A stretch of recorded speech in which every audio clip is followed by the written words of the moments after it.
Olá, olá, olá. Muito bem-vindos, muito bem-vindas a mais um programa Prova Final. Este programa é uma parceria entre a TV Justiça e a rede LFG. Meu nome é Guilherme Madeira e hoje falaremos sobre processo penal. Você já parou para pensar que o seu telefone pode estar grampeado neste exato momento? O telefone de alguém que você conhece pode estar grampeado? Como é que funciona esse regime da interceptação telefônica? Pela lei, quando podemos interceptar o telefone de alguém? Esse é o tema que trataremos de hoje. E o nosso programa, ele é dividido em 3 blocos. No primeiro bloco, eu apresentarei o tema do dia, que hoje é interceptação telefônica. No segundo bloco, eu responderei perguntas de candidatos de todo o país e tirarei as suas dúvidas. No terceiro bloco, eu responderei a duas perguntas, a 2 testes que já caíram em prova. Então, se quer saber como funciona o regime da interceptação telefônica, como ela pode ser feita, em que hipóteses, o que eu faço quando eu descubro algo que não está relacionado diretamente com a interceptação, quer saber mais sobre isso? Fique conosco. Até breve.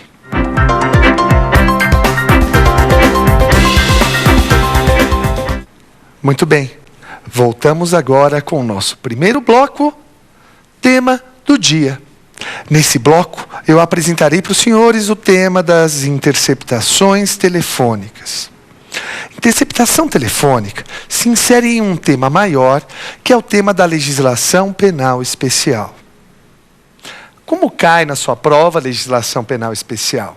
Cai de 2 formas. Ou eles perguntam diretamente o que está disposto na lei, ou, por meio da lei, você vai rever um tema geral e vai te auxiliar na resposta da prova. Então, vamos estudar as interceptações telefônicas. Como é que funciona isso no Brasil? Existe uma lei regulamentando, que é a Lei 9296 de 1996. 9296 de 96. E daí surge a primeira pergunta. Antes dessa lei, não havia interceptação telefônica? Antes da Lei 9296, não havia interceptação telefônica? Havia. E ela era baseada no Código Brasileiro de Telecomunicações. No entanto, o Supremo Tribunal Federal, em mais uma de suas corajosas demonstrações de garantia e defesa da Constituição, o que o Supremo disse? Que não poderiam ser feitas interceptações telefônicas com base no Código Brasileiro de Telecomunicações.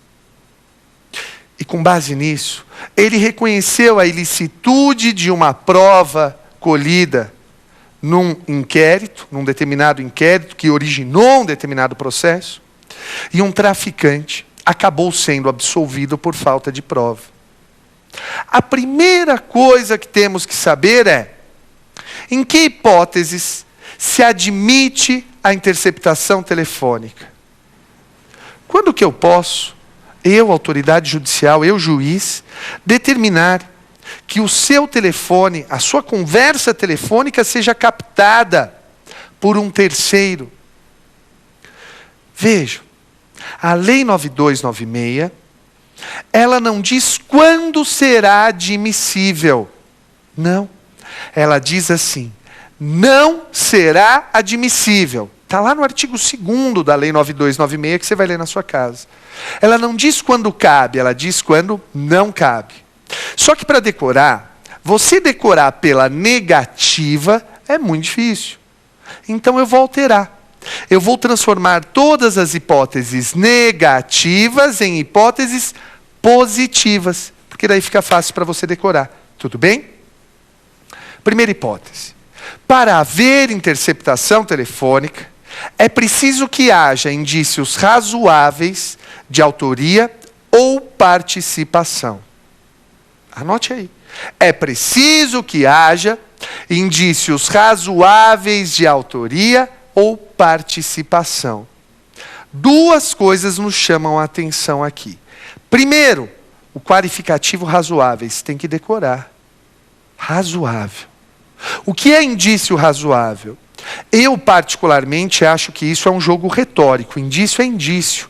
Eu não posso qualificá-lo. No entanto, para fins de prova, você precisa decorar. Indício razoável. Primeira coisa.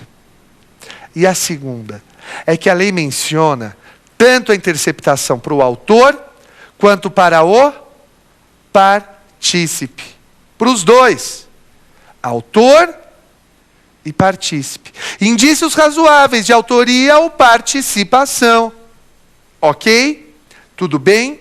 Tranquilo? Essa é a primeira hipótese. Tem que ter indícios razoáveis de autoria ou participação. Gente, quando eu falo da interceptação telefônica, eu estou falando da tutela da intimidade. Pensa na quantidade de coisas que você diz ao telefone. Já pensou se eu pudesse quebrar o seu sigilo por qualquer motivo? Não, não. Não funciona assim. A proteção ao indivíduo, ela é de extrema importância e ela é garantida pela Constituição Federal.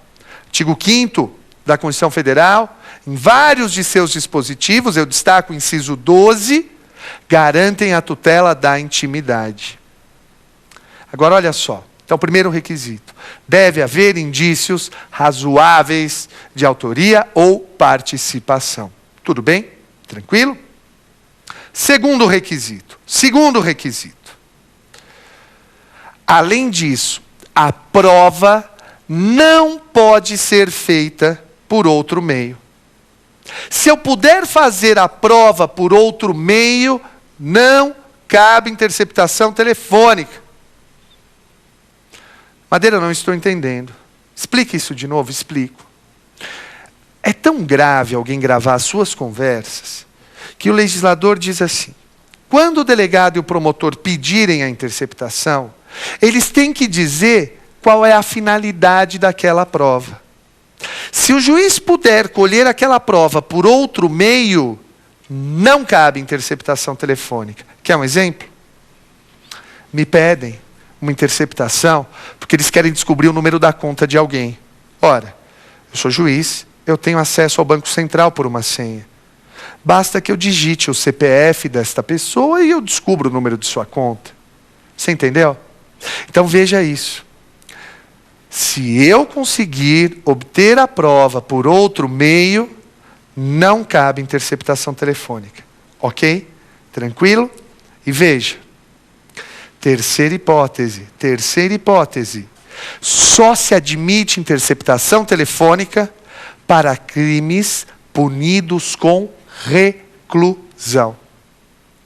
Só se admite interceptação telefônica para crimes punidos com reclusão. Detenção?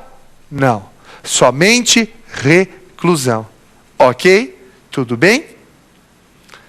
Veja, falamos dos 3 requisitos da interceptação telefônica.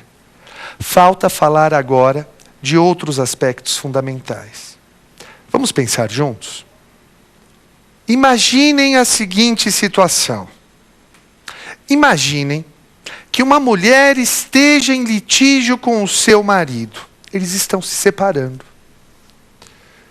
E esta mulher precisa de provas do quanto o marido ganha para poder receber uma pensão correta.